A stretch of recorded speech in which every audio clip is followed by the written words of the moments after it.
ادامه برنامه‌های رادیوی فرهنگ به افتخار 675مین سالگرد بزرگداشت کمال خوجندی. شنونده های عزیز، حالا گفتار نهم را از سلسله خوانشی بدیعی از روی رمن نویسنده اعظم صدقی پیرهه قسمت در قرائت عبدالقادر منیازف شنوید. قریبی های شام سری تپهی طرف آفتاب شنم سواره تلپک پوش 2-3 بار پیدا شد. هر بار به اطراف نظر می دواند و زود غیب می زد. اهل کاروان در پس تایها جوالهای پربار پنهان شده چشم از تپه های دیگر نمی کندند. اکبر به نزد هر یکی از آنها رفته مفصل فهمانده می داد که چه خیل باید دیدبانی کنند و به چی بیشتر اعتبار دهند. با امر ساربان در قله تپه 4 شمدان در گراندند. 4 تن فانوس در دست، 4 تن دیگر سلاح به دست به دور پیش کمینگاه قدم می زدند. پرده شام فرو آمد ولی از غارتگران درکی نبود. آنها می خواهند ما را در غفلت دریابند، گفت مردی سال خورده. همه یک باره خسته نشویم و بیایید نوبت به نوبت دیدبانی کنیم. می دانند که ما امشب اینجا میمانیم. آنها سحری حمله می کنند. همین شب قسمتی ما یک طرفه می شود، گفت اکبری ساربان. ما باید نگذاریم که آنها به تپه ما نزدیک شوند. 6 نفر با نوبت 2 ساعتی خواب کنید. اگر تا پگاه زنده و سلامت مانیم شاید کاروان قشقری ها رسیده آید. اکبر اهل کاروان را به نوبت داری تقسیم کرد ولی خواجه کمال و شیخ محمد را به حساب نگرفت. ما را به این نوبت نگرفتید مگر؟ پرسید شاعر. شما و شاگردتان چشم دل همه ما هستید. کی خواهید خواب روید، کی خواهید دیدبانی کنید. خواجه کمال تشکر گفت و نزد مرد سال خورده رفت که سری سینه در مابین 2 جوال علا نهاده چشم به جانب مغرب دوخته بود. خواجه، شما به دیدار حافظ شیرازی رسیده اید؟ پرسید مرد. این بخت به من یار نشد. به شیراز نرفتم. خواجه بزرگ گرچه سمرقند و بخارا را به یک خال ترکان بخشیدند ولی خود به سمرقند و بخارا نآمده اند. آرزو دارم سری راه مکة الله به شیراز درآیم و به زیارت خواجه حافظ برسم. خدا خواهد می رسید. شما از مخلصان خواجه حافظ هستید مگر؟ شعرهای آن کس را دوست می دارم. چند بار به شیراز سفر کرده ام ولی یگان بار دیدار این بزرگوار نصیب نشد. نگاه کنید خواجه، بوته خار می جنبد. کمال در تاریکی از هیچ چیز پی نبرد. در این ظلمات بوته خار بودن آن سیاهی را از کجا دانستید؟ باد خیزد بوته می جنبد. گپتان حق. در این بیابان ریگ روان بغیر از خار بوته چیزی دیگر نیست. اکبری ساربان را به اینجا خوانید.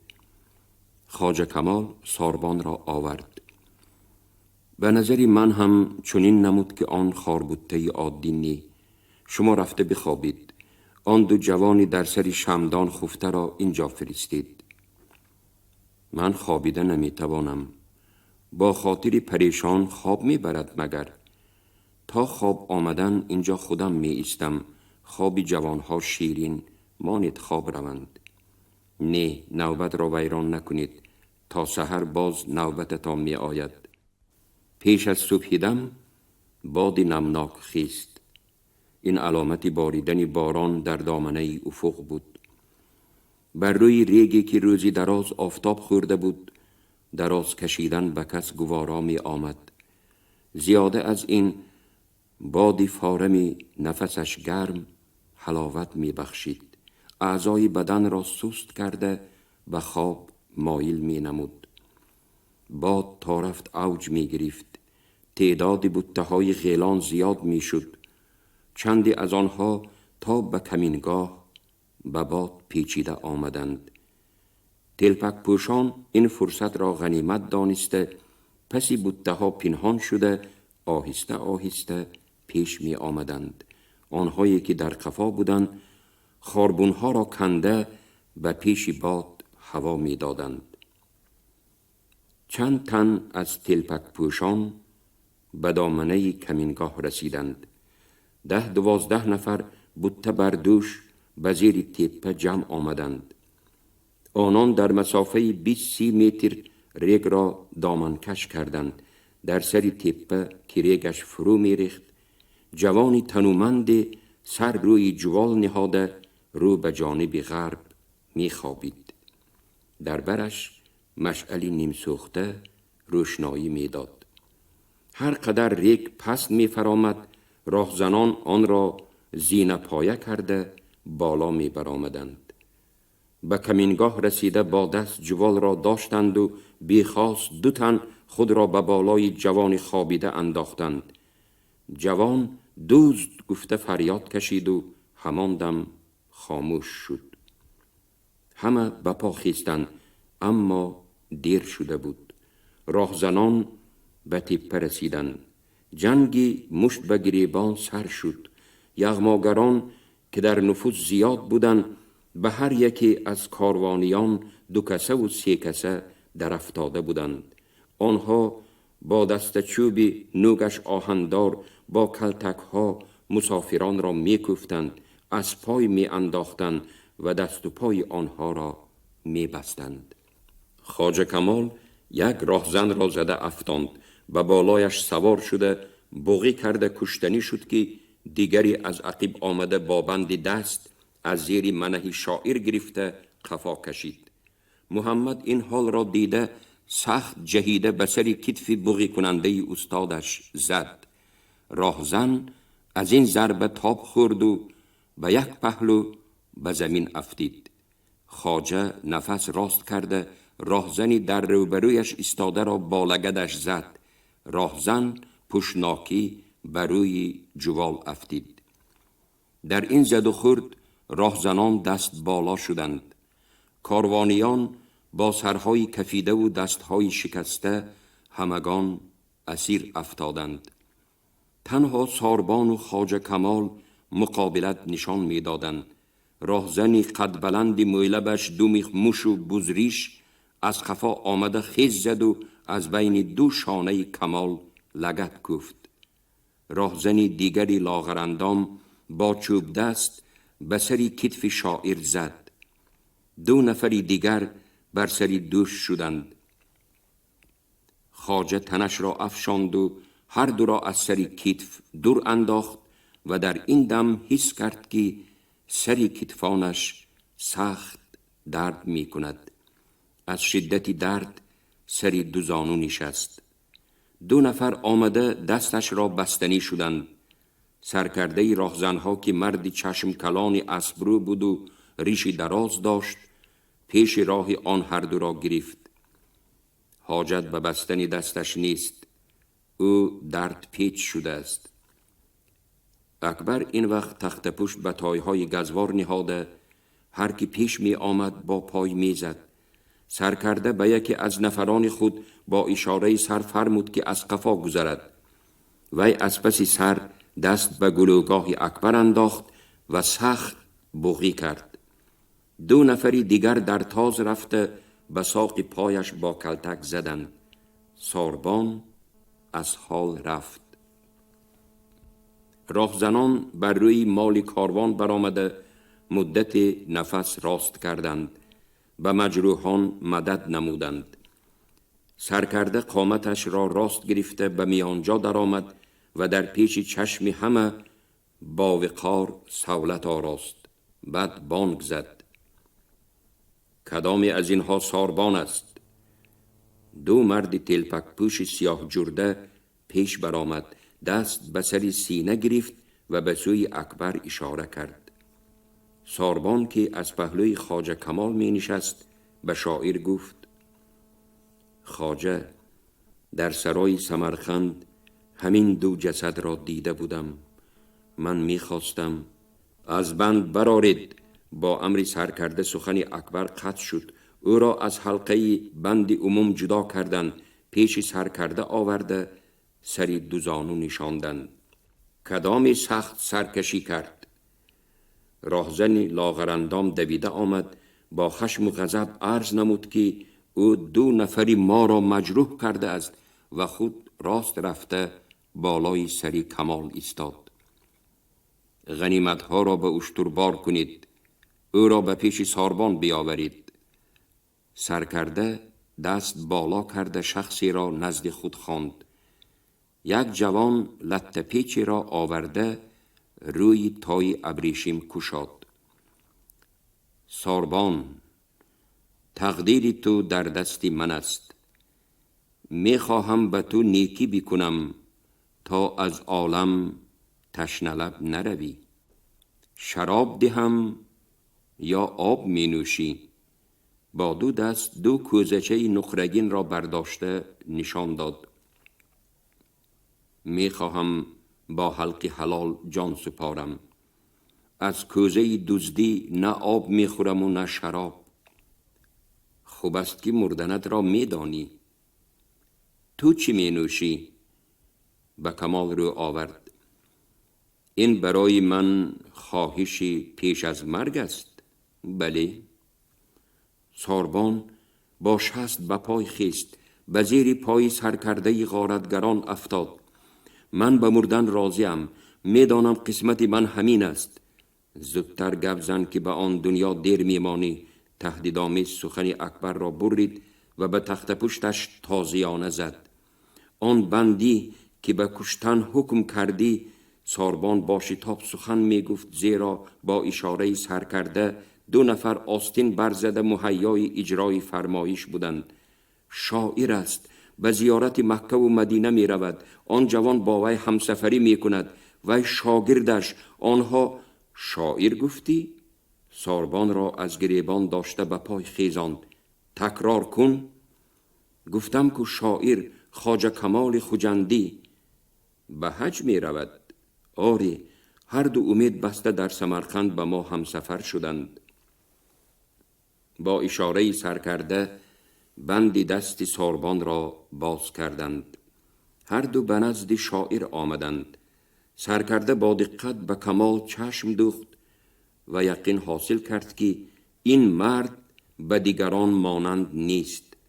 از چهره اش افاده دلگرمی نسبت آدمان پدید می آید. شاعر که بوده شعر بخوان که به آزاد کرده شدن تو ارزنده باشد. کمال سرخم و خاموش می نشست. به یادش نقل برادری گلندام می آمد که چگونه خانه ابو سعید را غارتگران تاراج کرده بودند. می خواست از جای بخیزد، انا به تو شعر گوید و به تک فوک راهزن بزند. اما به خاطرش رسید که اکبر به قتل حکم شده است. پیش خیزی و تند مزاجی صلاح کار نیست. خواجه، گفته ساربان فریاد زده بود که شاعر از بند اندیشه رهایی یافته به خود آمد. به شما چی شد؟ زود به سرکرده روی آورده التجا آمیز عرضه نمود که شاعر را سخت کوفتند، مجال سخنگویی ندارد. سرکرده دزدان دستش را بالا برداشت. یک تن از آدمانش که قامت بلند داشت و تلپک سفید پوشیده بود، کوزچه سفال و جام در دست زود حاضر شد. شاعر، این شربت انار بنوش، شاید به خود آیی. قوت می بخشد. من آن را شربت جان می گویم. از این به کسی جرعه هم نمی دهم. بار اول است که شاعر به من اسیر افتاد. عزتش را بجا آوردن من واجب است. اکبر اشاره کرد که خواجه شربت را گرفته بنوشد. کمال جام را از دست سرکرده گرفت. بروی او چنان با نفرت نگریست که احوال غارتگر پریشان شد. چشمانش از غایت خشم و غضب برق زدند. شاعر شربت را بنوشید و این سطرها را انشا نمود. دل در طلبت روی به صحرای غم آورد، جان بی دهنت رخت به کوی عدم آورد. ما را هوسی روی تو در کوی تو انداخت، حاجی ز پی حلقه قدم در حرم آورد. شعرخوانی شاعر را شنیده چند از راهزنان بار کردن بار را قطع نمودند و همه تن گوش شدند. محروم مکن از در خویشت که گدا را، امید عطا بر در اهل کرم آورد. روزی که به سر وقت من آیی همه گویند، شاهی است که در کوی گدای قدم آورد. فریاد من از غمزه شوخی تو که در دهر، آیین جفاکاری و رسمی ستم آورد. بادا سری سودا زده خاکی رهی آن باد، کس کوی تو جان در تن ما دم به دم آورد. نقشی دل و دین شوست کمال از ورقی جان، تا وصف خط و خال بوتان در قلم آورد. سرکرده راهزنان به سوی آدم خود چشم انداخت. وی در حال از کوزچه سیمین به قدح شراب ریخته آورد. سرکرده شراب را تا قطره آخر دم کشید. وعده دادم که تو را آزاد می کنم. بعدی که شعر خواندی قرار دادم همسفرت را نیز از بند نجات دهم. باز می توانم یک طلبی تو را اجرا بکنم.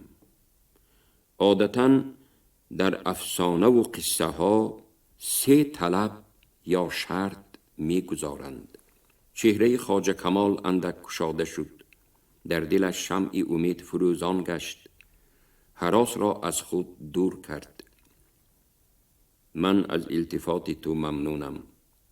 اگر خواهش مرا بجا آوری در حقت دعای نیک می کنم. بفرما شاعر. غنیمت ها را هر آنچه ما داریم بگیر، ما راضی. ساربان را مکش، اسیران را آزاد بکن. اگر با این همه قانع نشوی و شیوه راهزنی خون طلبد، بفرما مرا بکشند. می دانم که بنده در راه مکة الله هلاک شده شهید است، ولی با این تو به مراد نمی رسی. آخر تو حج کردن و حاجی شدن می خواستی. مراد من در زندگی کار خیر برای انسان است. اگر در این راه مرا مددگار باشی، طلب مرا اجرا می کنی. سرکرده به اندیشه افتاد. پس و پیش قدم زده دم به دم تاری از ریش می کند. بالاخره روی به کمال آورده گفت: بیا یک کمی گشت و گذار بکنیم. چی ضرورت دارد؟ تا این وقت گفت و گذار ما در حضور این همه بود. اطرافیان را نشان داد کمال. سرکرده غضب‌آلود شد. دندان زره کرد و بانگ زد: تو وعده خلافی. چرا؟ به تو گفتم که یک خواهش تو را اجرا می کنم. تو به نزد من 3 طلب گذاشتی، یعنی امر کشتن ساربان را بیکار کنم، بندیان را آزاد کنم و تو را به قتل رسانم. دانسته باش که این بندیان از دولت و ثروت و کاروان تو به مراتب قیمت می ایستند.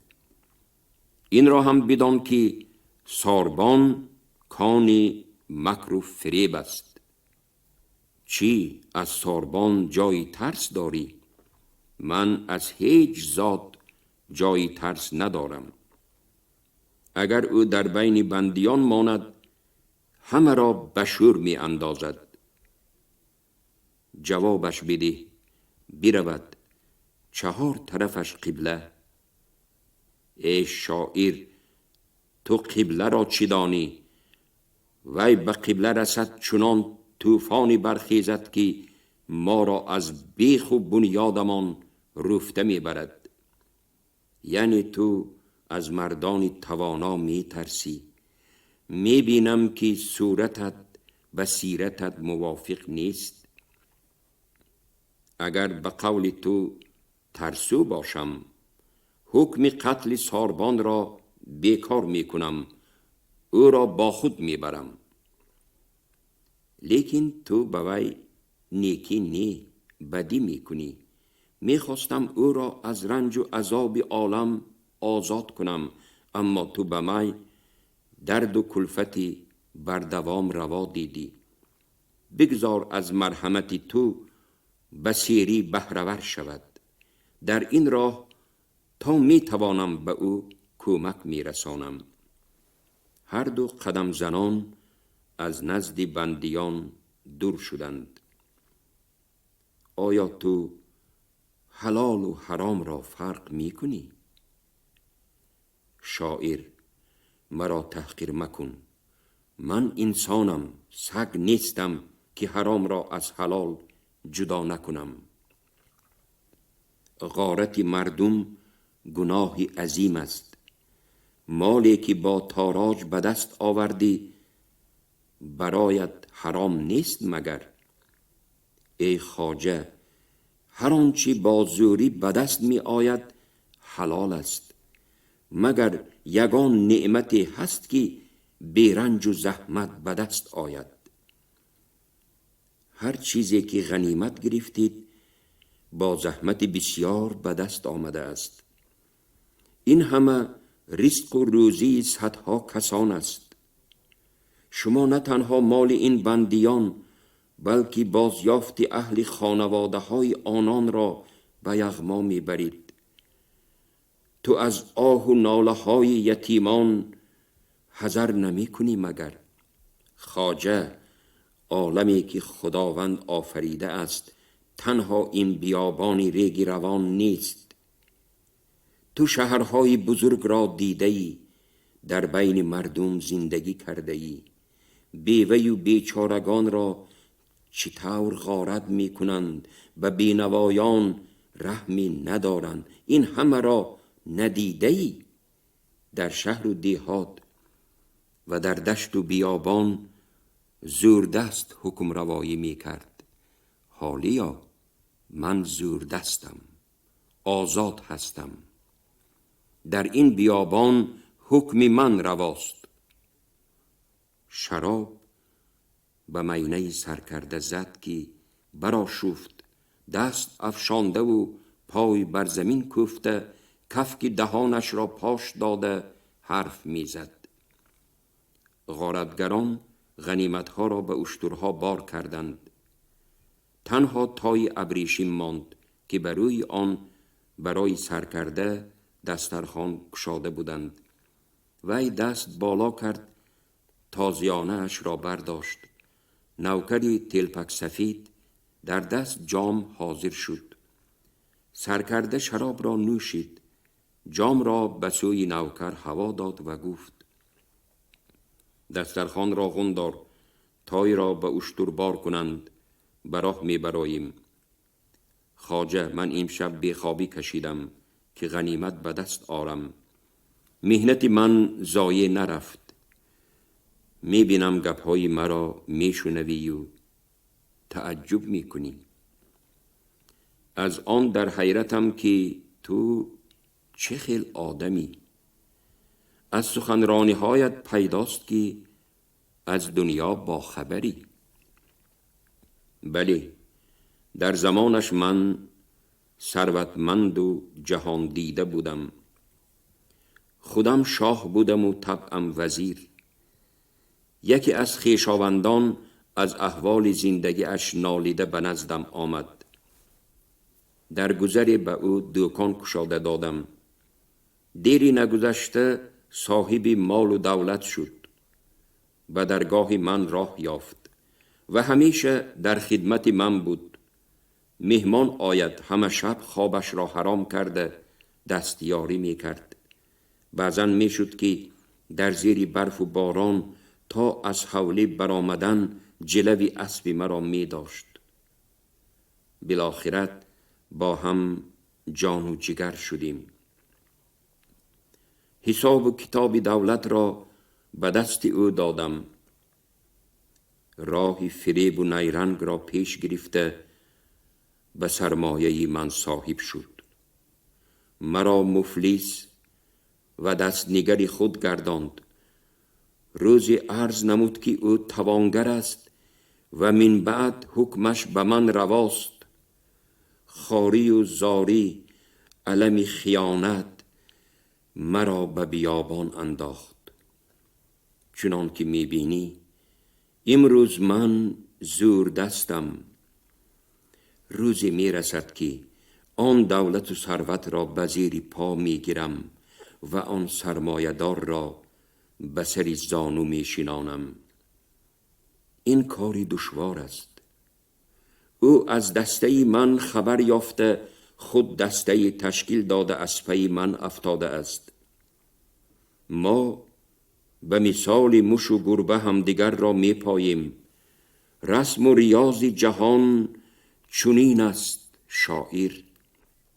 یا حکمران می شوی یا حکم بردار، وگرنه چون مورچه زیر پا همه عمر دانه می کشانی و پایمال می گردی. برای آن با تو گفتگوی را کشال دادم که دیر باز با انسان صاحب خردی دوچار نآمده بودم. یگانه غمبرار من شراب است. تو جهان شناس نیستی. با دل پاک و مقصد نیک به جای نمی رسی. نیک زیستن و نیک مردن فسانه است. خوب بدان که نه تو و نه من قدرتی دیگرگون ساختن جهان را نداریم. هم پیشه تو خواجه حافظ فرموده آدمی در عالمی خاکی نمی آید به دست، عالمی دیگر بباید ساخت و از نو آدمی. دستش را مشت کرده بلند برداشت و بانگ زد انا انصاف و عدالت در اینجاست. محکم داری تو توانایی، سردهی گردن به زیر تیغ می نهی. سرکرده این را گفته با خنجر بوته خاری را زده کله بری را نمایش داد. خواجه کمال بندیان را نشان داده به سرکرده با قطعیت تمام گفت ما را نیز با آنها ببر. هر رنج و عذابی که در پیش است با هم ببینیم. سپس قدمی به سوی بندیان نهاد. اکبر ساروان این منظره را دیده سخت به اضطراب افتاد و فریاد زد خواجه شما شاعر هستید، شاعر شناخته عالم عجم. به راه نیک روانید، از رأیتان گردید. خدا را شکر گویید که به دل او رحم انداخت و مرحمتی کرد. از این التفات روی نتابید که ما همه از شما روی میگردانیم. به ما نیکی کنید. به مکة الله که رسیدید از نام همه ما به قبله مقدس سجده آورید، نماز شکرانه بخوانید. التماس خواجه، التماس، گفته بندیان ندا در دادند. کمال از راه باز ایستاد و به سوی سرکرده نظر انداخت. و می‌خواست بگوید که حکم تو چیست. سرکرده با چهره ترش به شاعر می‌نگریست و آتش غضبش را به زور در دل فرو می‌نشاند. هرچند تو بنده ناشکر هستی، من به هر دویت باز یک نیکی میکنم. به اینها یک مشک شراب، یک مشک آب، یک خلطه توشه راه بده. امر نمود به نوکر تلپک سفید. همیانها را بیار. فرمود به دیگری از نفران خود. مردی سالخورده تنومند خورجین برداشته آمد. خالی کن. از چشم خورجین به پیش پای سرکرده همیان بسیار ریخت. سرکرده به شیخ محمد گفت که همیانهای خود را شناخته بگیرد. شاگرد و استاد سوال آمیز چشم دوخت. خواجه سر جنبانده اشاره کرد که بگیرد. شیخ محمد 3 همیان را جدا کرد و عرض نمود که از آنهاست. شما 2 نفرید. تو چرا 3 همیان گرفتی؟ 3مش از اوست. به جانب ساربان اشاره نمود سرکرده. نه، این همیان را استاد خواجه کمال برای خرج راه مکة الله سیله داده بودند. این طور باشد، از آن شماست. نوکر 2 مشک خلطه توشه را پیش پای محمد گذاشت. دیگر غنیمت ها را به چشم خورجین انداخته بردند. کاروان به راه برآمد. اکبر ساربان بندیان با دیده های خونفشان با خواجه کمال و شیخ محمد الوداع گفته به راه غلامی روانه شدند. این هر دو تا در پس تپه ها ناپدید گشتن دوستان همرو چشم از پی آنها نمی کندند. سپس بار خلطه و مشک در دوش به راه در آمدند. در این بیابان ناپیدا کنار از روی شرح اکبر ساربان آفتاب رهنمای آنها بود. در سری هر قدم درد فراق دوستان گلوگیر می شد. محمد خواست علمش را با قرائت شعر از دل برآورد. چقور نفس کشید، آه از سینه برآورد و به خواندن غزل خواجه کمال شروع نمود. اگرچه دور بود محض تو بسط فرسنگ، دهان تو به شکر نسبت است تنگا تنگ. مپوش رخ که غلو کرد خط زنگاری، چو دور شد ز نظرها بگیرد آیینه زنگ. براه عشق اگرت پای بشکند صوفی، ز گشت کوی بتان تا سرت بجاست ملنگ.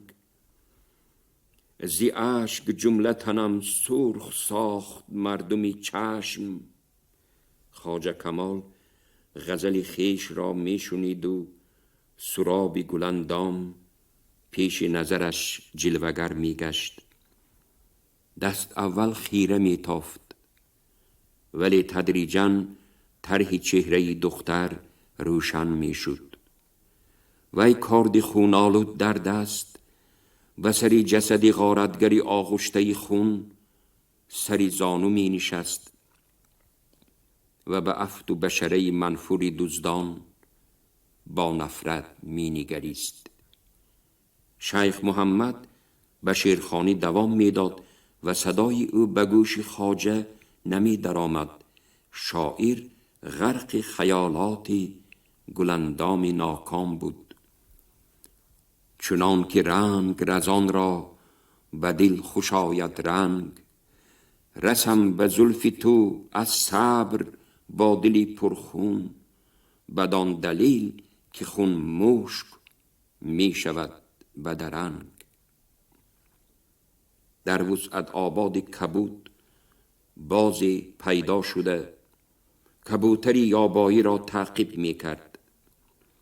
کبوتر هرچند جفتک میزد و گاه بالا و گاه پایین می فرامد، عیان بود که از چنگال باز رهایی یافتنش محال است. باز تیر آسا به سوی قربانی خود حملور گشته، به سرش منقار زد.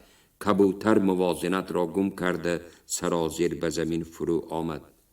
باز از پس آن پایین آمد و به چنگال گرفته به سوی گنبد آسمان ها پیچید. در بیابان صدای غزل سرایی شیخ محمد دیگر غلغله نمی انداخت. خواجه کمال از چادری خیال و بند رویا بیرون آمده بود. هوای بیابان جرنگاس میزد. کاروان وقتی که به بیابان و به ریگستان تفسان برآمد، اکبری ساربان مصلحت داده بود که همگان به زیر زبان سنگچه پرتایند. از روی روایت او در تموز تابستان از بدن کس آب زیاد بخار می شود و اگر در زیر زبان سنگچه باشد غدودها لعاب جدا می کنند و آب اعضای بدن بیشتر به مجرای زیر زبان روان می شود. لعاب را که هر دم فرو می برید در اعضای بدن گردش معتدل آب به وجود می آید.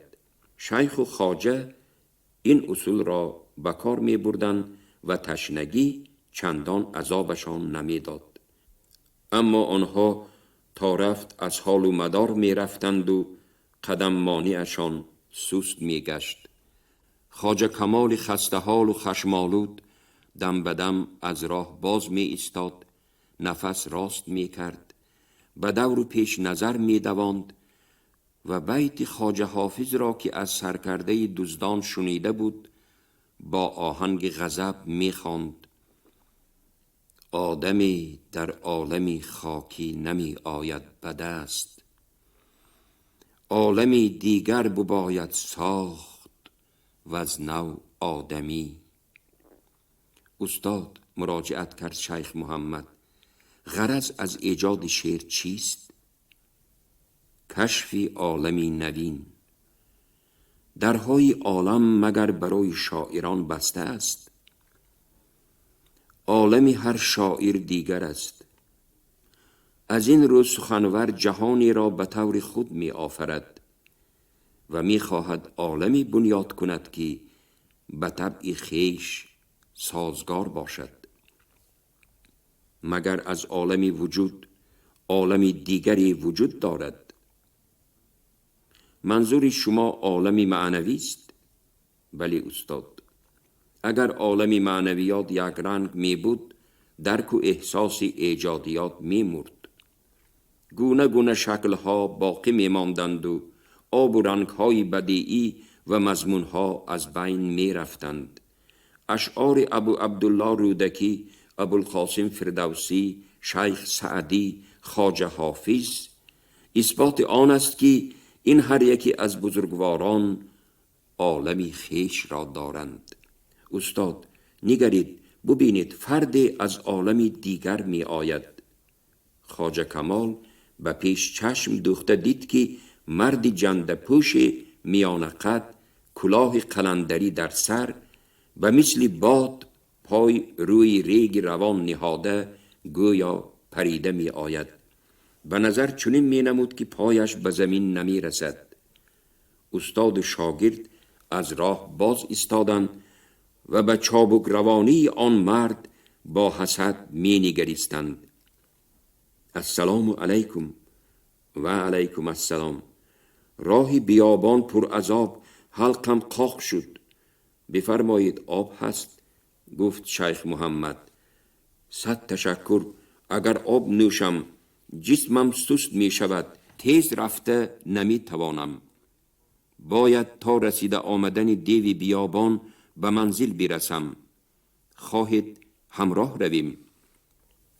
ما به پیش روانه ایم، پاسخ داد خواجه کمال. از راه مراد قفا گشتن روا نیست. بعضن قفا گشتن هم پیش رفتن است. باشد که به منزل مراد برسید. من شتاب دارم. فراموش نکنید دیو بیابان از خواب بیدار شد. پناهگاه پیدا کنید. از دور فریاد زد و زود در پس تپه ریگ روان ناپدید گشت. امروز هوا از حد زیاد تفسیده. در بیابان باد گرم سیر نمی وزید. در ریگستان جای سرپناهبری نبود. بجز راه پیمودن علاج دیگری نماند. مسافران هرگاه که در پای مجال راهگردی نمی ماند، جامه به سر می نشستند و نفس راست می کردند. باز برخیسته به راه می در آمدند. بعدی که 3 مراتبه دم گرفتند و برخیستند، شیخ محمد پیشنهاد نمود که باری 4 به دمگیری بنشینند، آب نوشند و ببینند که در خلطه از توشه راه چی باقی مانده است. دلم هیچ چیز نمی جوید، اما نشستن و آب نوشیدن عین مدعاست. آفتاب هم خورد ولی نسیمی بر نمی خیزد. این نشانه خوب نیست. چرا استاد؟ شما که استراحت کردید تیزگرد می شوید. طبیعت هم به مثل شما دم می گیرد. اگر خیر بیایید بار خلطه را کشایید. آن تلپکدار به ما چی ها داده باشد؟ محمد بند از دهان خلطه کشاد. یک چیزی وزنینی لطه پیچ برآمد. از زیر متا داست کله برآمد. خواجه و شیخ به یکدیگر حیرت آمیز نگریستند. باز یک لطه پیچی بود که در آن یک کارد و یک خنجر پیچانده بودند. در لطه پیچ 3 بندچه ریسمان بوده است. غیر از این یک جام، 10 تا کلچه، 3-4 کف مویز، چند پاره قند و نبات، 2 قداغ بادام در خلطه انداخته بودند. این اسباب نادرکار برای چی استاد؟ نه محمد، اینها اسباب ضروری اند. نوکر به ما غمخواری کرده است. خواسته است به ما فهماند که موردش رسد به دوستان ما یاری می کند. اگر همین طور می شد و روزی به دیداری هم می رسیدیم، من از دنیا بی حسرت می رفتم. خدا کریم است، باشد که آن روز رسد. آفتاب فرو می نشست. حرارت هوا کمی پست شد، ولی خستگی عذاب می داد. هر دو تا خفتن بی آن که دم بگیرند راه طی نمودند، اما به منزل نرسیدند. در اطراف و اکناف جانزاده به نظر نمی رسید. استاد، شب شود ره گم می زنیم. هرچی باداباد گوییم و به سری تپه برایم و تا طلوع آفتاب خواب کنیم. خواجه کمال راضی شد. تلی از همه بلند را انتخاب نموده جای آماده ساختند. ریک بستر بود و جامه بالین. شما گفتار 9 را از روی رمن اعظم صدقی پیرهه قسمت شنیدید که آن به 675مین سالگرد بزرگداشت شاعری شهیری تاجیک کمال خوجندی بخشیده شده است. عبدالقادر منیازف قرائت کرد. انجام گفتار ادبی از سلسله خوانش بدیعی.